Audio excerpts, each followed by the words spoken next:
नमस्कार, मैं रवीश कुमार। भारत पर हमला हुआ है।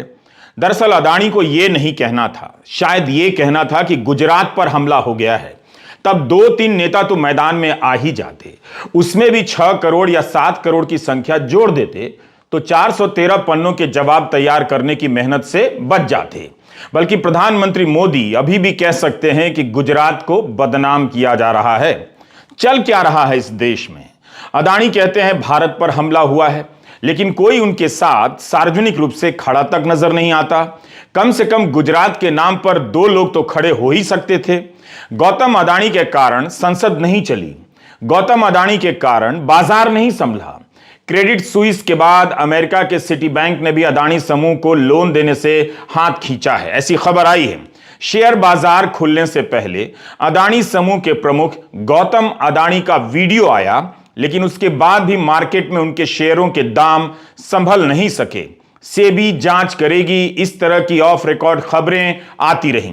रिजर्व बैंक ने उन बैंकों से जानकारी मांगी है जिन्होंने किसी न किसी रूप में अदानी ग्रुप में निवेश किए हैं। इन खबरों के बीच आज सुबह गौतम अदानी ने वीडियो जारी कर दिया और एफपीओ वापस लेने के बारे में जानकारी दी। कहा कि कंपनी का बही खाता एकदम दुरुस्त है, चिंता की कोई बात नहीं। The fundamentals of our company are very strong. Our balance sheet is healthy and assets robust. Our EBITDA levels and cash flows have been very strong, and we have an impeccable track record of fulfilling our debt obligations. Adani समूह के पास जो संपत्तियां हैं वो काफी सुरक्षित मानी जाती हैं। बंदरगाह से लेकर एयरपोर्ट तक ये सब कुछ जमीन एसेट से जुड़ी हुई है। कई और लोगों ने कहा कि कंपनी मजबूत है, तो क्या इस मजबूती के दम पर अदानी फिर से उस जगह को हासिल कर लेंगे? एक सप्ताह के भीतर 80 से 100 अरब डॉलर का झटका बताया जा रहा है। क्या उसे फिर से वापस पाया जा सकता है? कल जब अदानी समूह की तरफ से बयान आया कि एफपीओ वापस लिया जा रहा है, तब उसमें कहा गया कि शेयरों के दामों में गिरावट को देखते हुए नैतिक रूप से सही नहीं लगता कि निवेशकों को नुकसान हो। मगर आज जब गौतम अदानी ने वीडियो जारी किया, उसमें मोरली करेक्ट की जगह करेक्ट कहा, क्योंकि काफी आलोचना हो गई कि नैतिक रूप से सही नहीं लगता। इसका ख्याल अब क्यों आया है? लोगों ने कहा कि जब शेयरों के दाम गिर रहे थे, तब तो आपके सीएफओ बयान दे रहे थे कि एफपीओ वापस नहीं होगा, तब नैतिक रूप से नहीं सोचा गया। आप देख रहे हैं रवीश कुमार ऑफिशियल। हम यूट्यूब और फेसबुक पर हर जगह मौजूद हैं। आज के वीडियो में गौतम अदानी कॉरपोरेट सूट में नजर नहीं आए, बल्कि कुर्ता पजामा और बंडी में दिखे। वे सूट बूट वाले उद्योगपति की तरह कैमरे पर नहीं आए। कुछ दिन पहले 2 टीवी चैनलों को इंटरव्यू दिया, तब अदानी सूट बूट में नजर आए, एक सफल उद्योगपति की तरह नजर आ रहे थे। मगर आज कुर्ता पाजामा पहने हुए थे। गौतम अदानी ने अपने बयान के अंत में जय हिंद कहा है।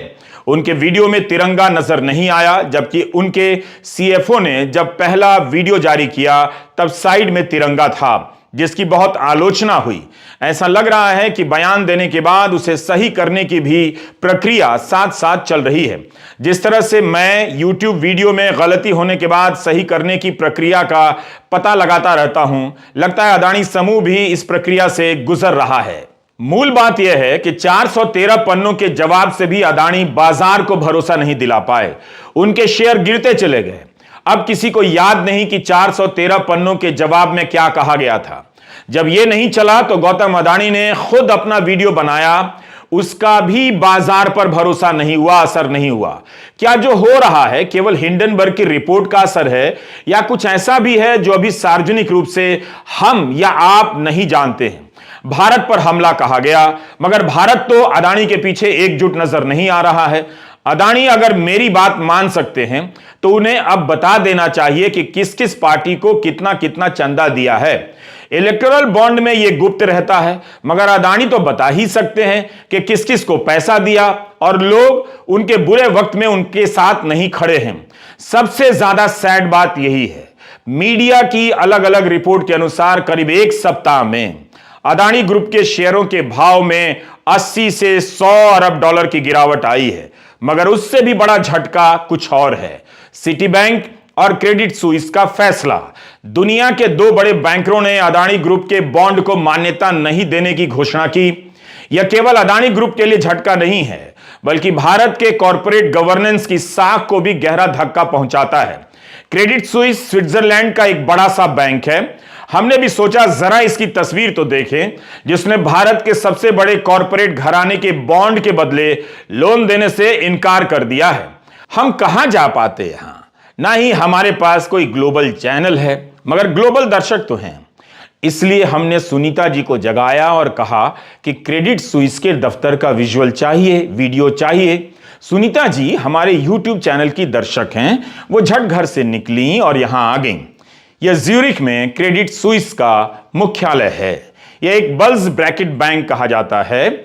इस तरह के बैंक दुनिया के सबसे चुनिंदा बड़े बैंक हैं जो अंतर्राष्ट्रीय स्तर पर अरबों खरबों का निवेश करते हैं। दुनिया के सबसे अमीर लोग और कंपनियां इनके क्लाइंट होते हैं। इन बैंकों के नाम आप जानते हैं, Deutsche Bank, Morgan Stanley, Bank of America इत्यादि इत्यादि। क्रेडिट स्विस भी ऐसा ही एक नामचीन बैंक है जो दुनिया भर में अरबों डॉलर का निवेश करता है। हाल के वर्षों में क्रेडिट सुइस ने कई रिस्की बेट्स लगाई हैं और निवेशकों का पैसा डुबाया भी है। जैसे ग्रीनसिल कैपिटल में 10 बिलियन डॉलर का निवेश किया और कंपनी 2021 में दिवालिया हो गई। इसी तरह आर्केगोस कैपिटल मैनेजमेंट जब 2021 में क्रैश कर गई, तब क्रेडिट सुइस ने 5.5 बिलियन डॉलर का नुकसान उठाया। इसी सब के चलते क्रेडिट सुइस की मार्केट वैल्यू पिछले कुछ वर्षों में कमजोर भी हुई है। क्रेडिट सुइस ने पिछले साल नवंबर में 2025 तक 9,000 लोगों को नौकरियों से निकालने की घोषणा की है। तो क्या इन अनुभवों को देखते हुए क्रेडिट सुइस ने तय किया है कि अदानी समूह के बॉन्ड के बदले लोन नहीं देना है? यह कोई साधारण खबर तो नहीं थी। इसके आते ही हाहाकार मच गया। आज एक और खबर आई है। रॉयटर्स ने लिखा है कि उन्होंने खुद यह मेमो देखा नहीं है, लेकिन सूत्रों ने बताया है कि उसमें लिखा है कि बैंक वो अदानी ग्रुप द्वारा जारी की गई सभी सिक्योरिटीज की लेंडिंग वैल्यू को त्वरित रूप से हटा रहा है। यह भी लिखा है कि बैंक के अनुमान के मुताबिक इसका उसके मार्जिन लेंडिंग पोर्टफोलियो पर सीमित असर पड़ेगा। सूत्रों के हवाले से आने वाली खबरों को सतर्कता के साथ देखा जाना चाहिए। बात यहां साफ की है। अगर क्रेडिट सुइस और सिटी बैंक इस तरह के कदम उठा रहे हैं तो भारत की छवि पर भी सवाल उठ रहा है। अगर भारत की सेबी ने जांच की होती, सार्वजनिक रूप से कहा होता, तो दुनिया को भरोसा होता कि भारत फ्रॉड के आरोपों को गंभीरता से ले रहा है। ये सभी स्विट्जरलैंड में छपने वाले अखबारों की तस्वीरें हैं। यहां 3 आधिकारिक भाषाएं हैं, फ्रेंच, जर्मन और इटालियन। जर्मनी में छपने वाला अखबार यहां काफी बड़ा है। नाम है नॉय जुर्खर ज़ॉइतुंग। 20 मिनटन भी काफी पढ़ा जाता है। इन पन्नों पर अदानी की खबरें हैं। एक और जर्मन अखबार टागेस अंटजाइगर की हेडलाइन है कि एक सप्ताह में 32 अरब डॉलर करीब हो गए, लेकिन अब फाइट बैक कर रहे हैं। अंटजाइगर ने बेहद साहित्यिक अंदाज में मोदी और अदानी के संबंधों के बारे में लिखा है। अंग्रेजी का वाक्य इस तरह से है, politician Modi and businessman Adani have made a fairy tale career in lockstep. Hindi में कुछ ऐसा कहा जा सकता है, राजनेता मोदी और बिजनेसमैन अदानी ने कदम से कदम मिलाते हुए किसी परी कथा की तरह अपना करियर बनाया है। आहा, क्या बात है। वैसे तो अदानी ग्लोबल चैनल बनाना चाहते हैं, मगर ग्लोबल लेवल पर जिस तरह उनकी साख को धक्का लगा है, फिलहाल वे अपने ग्लोबल चैनल लोकल ही रखें तो अच्छा रहेगा। ग्लोबल लेवल पर जाने से संदेह और गहराएगा कि 413 पन्नों का जवाब काम नहीं आया तो अब चैनल के जरिए प्रोपेगेंडा वॉर में उतरने जा रहे हैं। बेहतर होगा कि अदानी सबसे पहले अपनी साख को बहाल करें और फ्रॉड के आरोपों से मुक्ति पालें। लेकिन जिस एफपीओ के सब्सक्राइबर पूरे होने पर वाहवाही हुई, उसकी वापसी भी संदेह के घेरे में आ गई है। उसे लेकर भी सवाल उठ रहे हैं कि कौन पैसा लगाया था। यह आरोप भी कम गंभीर नहीं है। जैसा कि आपको हमने हर वीडियो में कहा है कि इस तरह के मुद्दों के कुछ पहलुओं को हम नहीं समझते, इसलिए चूक हो सकती है। इसलिए जो भी जहां भी छप रहा है हम एक जगह जमा कर रहे हैं ताकि हम और आप यह जान सकें कि किस तरह के सवाल उठाए जा रहे हैं। हमारा इरादा किसी भी तरह से आपके निवेश के फैसले को प्रभावित करना नहीं है। फोर्ब्स की पत्रिका की सूची में अदानी दुनिया के अमीरों में तीसरे नंबर पर थे, अब फिसलकर 16वें नंबर पर आ गए हैं। इसी फोर्ब्स के जॉन हायट ने 1 फरवरी को एक लंबी रिपोर्ट लिखी। दावा किया कि इस बात के सबूत हैं कि अदानी ग्रुप ने अपनी ही शेयर सेल में खरीदी की है। हिंडनबर्ग ने अपनी रिपोर्ट में जिन 2 कंपनियों पर अदानी ग्रुप के साथ मिलकर अकाउंटिंग फ्रॉड और स्टॉक मार्केट में हेराफेरी का इल्जाम लगाया है, वे दोनों अदानी ग्रुप के एफपीओ में अंडरराइटर बताई गई हैं। एक का नाम Elara capital India private limited है, जो कि इंग्लैंड की निवेश कंपनी एलारा कैपिटल की सहायक कंपनी है, और दूसरी है मोनार्क नेटवर्थ कैपिटल। हिंडनबर्ग ने लिखा है कि एलारा के एक फंड के पास कथित रूप से अदानी समूह में $3 अरब के स्टॉक हैं। 413 पन्ने के अपने जवाब में अदानी समूह ने एलारा से किसी तरह के संबंध को नकार दिया था। फिर आज देर शाम खबर आई कि इंग्लैंड के पूर्व प्रधानमंत्री बोरिस जॉनसन के भाई जो जॉनसन, जो कि एलारा कैपिटल के निदेशक थे, उन्होंने हिंडनबर्ग रिपोर्ट से हुए विवाद के चलते अपने पद से इस्तीफा दे दिया है। अगर दोनों कंपनियों के बीच कोई संबंध ही नहीं तो फिर जॉनसन साहब को इस्तीफा देने की जरूरत क्यों पड़ रही है? क्या अदानी समूह से जुड़ी कोई कंपनी अपना शेयर बेचकर अदानी समूह का एफपीओ ले रही थी? अगर ऐसा है तो गौतम अदानी को एक और वीडियो बनाकर इसे साफ करना चाहिए। यह तो और भी गंभीर आरोप है, खासकर ऐसे समय में जब उनकी कंपनियों पर फ्रॉड के आरोप लग रहे हों। कहीं इसी वजह से भी एफपीओ वापस तो नहीं लिया गया है।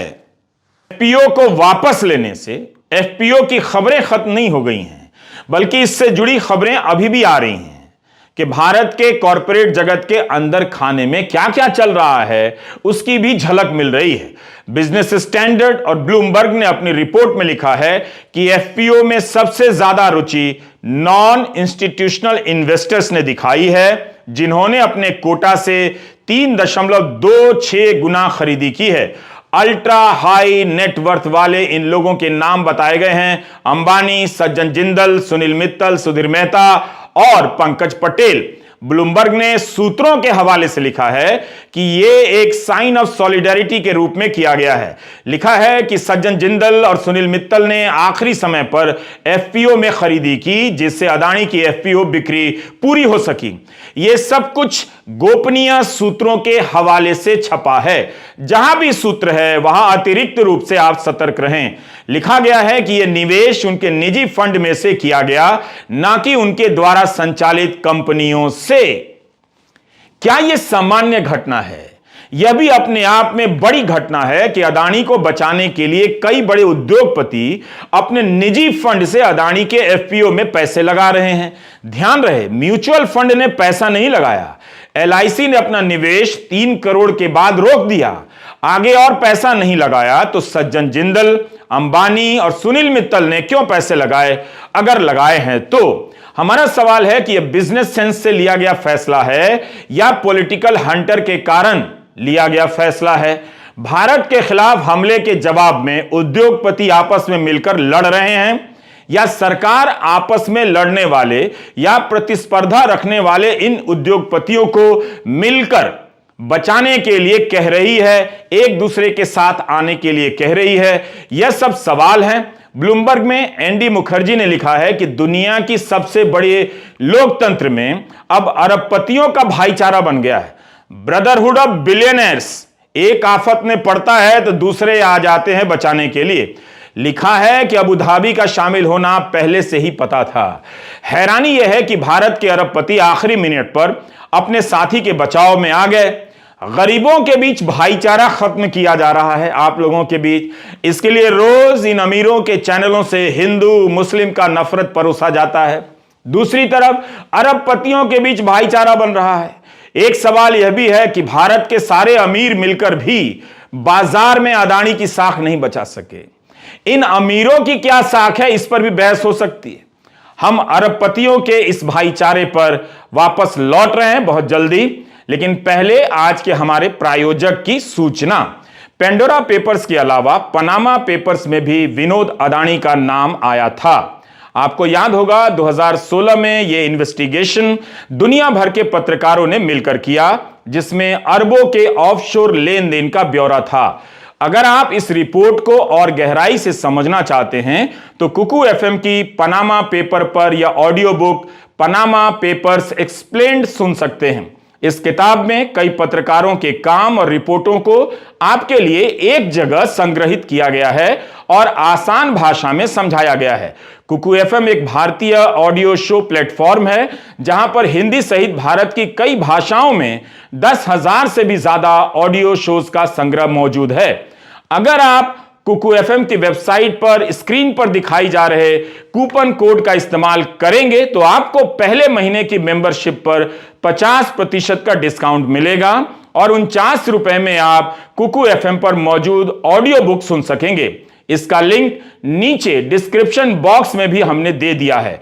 हम साफ कर रहे हैं कि हमारे कार्यक्रम पर प्रायोजक का कोई दबाव और प्रभाव नहीं है। आप भी हमेशा समझबूझ कर ही किसी उत्पाद के बारे में फैसला करें, शर्तों और खूबियों को ठीक से समझ लें। इतना ही नहीं, बाजार से जुड़ी हर खबर को ठीक से समझा कीजिए, वक्त दीजिए, किताबें पढ़िए, खबरों को ध्यान से देखिए। अब देखिए, बिल एकमन खरबपति निवेशक हैं।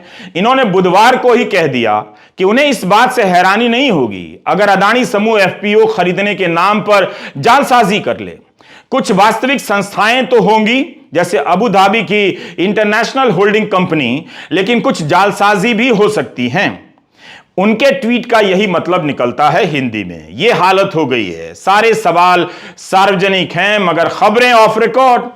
India is now an off record democracy with only on record is चापलूसी। इसे लिखकर पर्स में रख लीजिए। आप इन्हें जानते होंगे, माधवी पुरी बुच, सेबी की पहली महिला प्रमुख। 2022 में इनके प्रमुख बनते ही अखबारों की हेडलाइन रंग गई कि सेबी में कोई क्रांतिकारी बदलाव हो गया है। होना भी चाहिए था, शेयर बाजार के शीर्ष पर कोई महिला पहुंची हैं, यह बदलाव तो है ही। हालांकि निफ्टी की पूर्व सीईओ चित्रा रामाकृष्णन तो पिछले साल से जेल में हैं, लेकिन आज सेबी के सामने 21वीं सदी की सबसे बड़ी घटना है। मगर 8 दिन में यह संस्था सार्वजनिक रूप से भारत के निवेशकों को भरोसा नहीं दिला सकी। ऑफ रिकॉर्ड तो खबरें आ रही हैं कि सेबी ने जानकारी लेनी शुरू कर दी है, जांच वगैरह शुरू कर दी है, मगर ऑन रिकॉर्ड या सार्वजनिक रूप से सेबी ने कुछ नहीं कहा है। आखिर सेबी को कितना वक्त चाहिए? 24 जनवरी को हिंडनबर्ग की रिपोर्ट आ गई, आज 2 फरवरी है। यह हाल है भारत की इस नियामक संस्था का। 8 दिनों में भी सार्वजनिक बयान नहीं आ सका है। रॉयटर्स की खबर भी ध्यान में रखिए कि सेबी अदानी के शेयरों में हेराफेरी की संभावना की जांच कर रही है। यह सब सूत्रों के हवाले से खबरें आई हैं। इतने सालों से सेबी क्या कर रही थी? उसने कुछ तो जांच की होगी कभी। महुआ मोइत्रा ने जून 2021 में पत्र तो लिखा था, तब जांच की बात कही गई थी सेबी की तरफ से। उसका क्या हल निकला वही तुरंत बता दिया जा सकता था। उसी जांच के हवाले से सेबी बयान दे देती, निवेशकों को भरोसा दे सकती थी। क्या सेबी जैसी संस्था विपक्ष के सांसदों को गंभीरता से नहीं लेती है?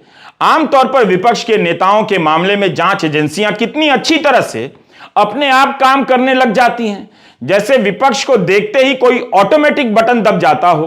तो क्या अदानी के कारण सेबी और अन्य एजेंसियां हरकत में नहीं आ पा रही हैं? लोगों के पैसे डूबते जा रहे हैं, सेबी की तरफ से कोई सार्वजनिक बयान तक नहीं आता है। आज कई विपक्षी दलों ने मांग की कि सरकार जांच के आदेश करे और संसद में बहस हो। कांग्रेस, समाजवादी पार्टी, एनसीपी, तृणमूल, आम आदमी पार्टी, सीपीआई, सीपीएम और डीएमके ने जांच की मांग की है। इस बात को लेकर संसद में हंगामा हुआ और सदन की कार्यवाही स्थगित करनी पड़ी। और जो ये LIC, SBI, दूसरे बैंक जो सरकारी इंस्टीट्यूशंस हैं ये है, इसकी एक जांच होना चाहिए। इसके लिए हम इस चर्चा में डिमांड करना चाहते हैं, या तो ज्वाइंट पार्लियामेंट्री कमेटी हो या सुप्रीम कोर्ट के जो चीफ जस्टिस है उनके नेतृत्व में इसकी इंक्वायरी हो और डे टू डे रिपोर्ट भी जनता के सामने रखे। अब आते हैं शेयर बाजार पर। बाजार खुला नहीं कि लोग बंद होने का इंतजार करने लगे। यह देखने के लिए 2 फरवरी को 1 फरवरी से ज्यादा शेयर गिरता है या कम शेयर गिरता है, या अदानी के वीडियो आने के बाद बाजार अदानी पर भरोसा करता है, लोगों की नजर शेयर बाजार पर थी। मगर ऐसा कुछ भी नहीं हुआ। कल अदानी क्या करेंगे यह कल की बात होगी, मगर आज तक यानी हिंडनबर्ग की रिपोर्ट आने के 8वें दिन तक वे बाजार में भरोसा पैदा नहीं कर सके।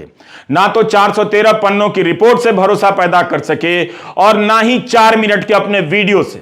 अदानी ग्रुप की सभी 7 लिस्टेड कंपनियों के स्टॉक में आज भी भारी गिरावट देखी गई है। अदानी एंटरप्राइजेस 26.7% नीचे गिरा है। अदानी एंटरप्राइजेस का एक शेयर कल 2135 रुपए का था, कभी तो 32 रुपए से अधिक का था, आज करीब 1565 रुपए का हो गया।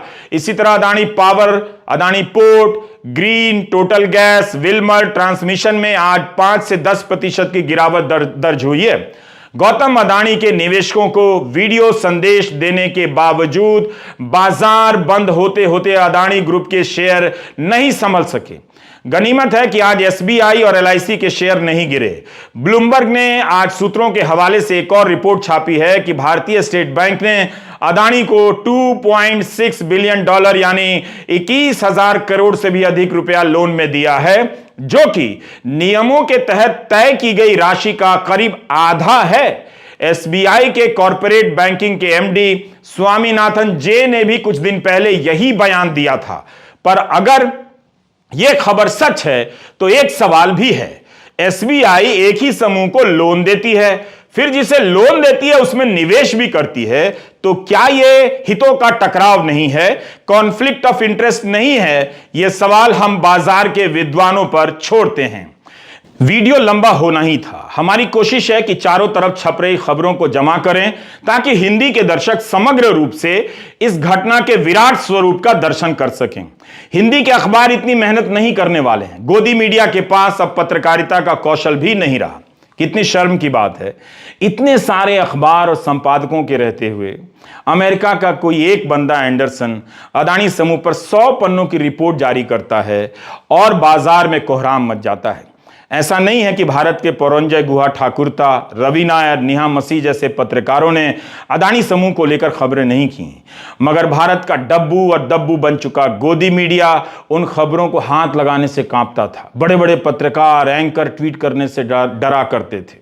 हिंडनबर्ग की रिपोर्ट में अदानी समूह के चीनी नागरिक से कथित रूप से कारोबारी रिश्ते की बात छपी है। इसे लेकर कोई गोदी मीडिया चीख नहीं रहा है। काश हिंडनबर्ग ने चीनी कारोबारी के रिश्ते को विपक्ष के किसी नेता से जोड़ दिया होता, सब कुछ अपने आप होने लग जाता। राजनीतिक रूप से आप कह सकते हैं कि राहुल गांधी ने कभी अदानी और अंबानी का नाम लेकर हमला करने से खुद को नहीं रोका। इसी 1 जनवरी को राहुल गांधी ने कहा कि पूरा देश जानता है ये नरेंद्र मोदी जी की नहीं, अदानी अंबानी की सरकार है।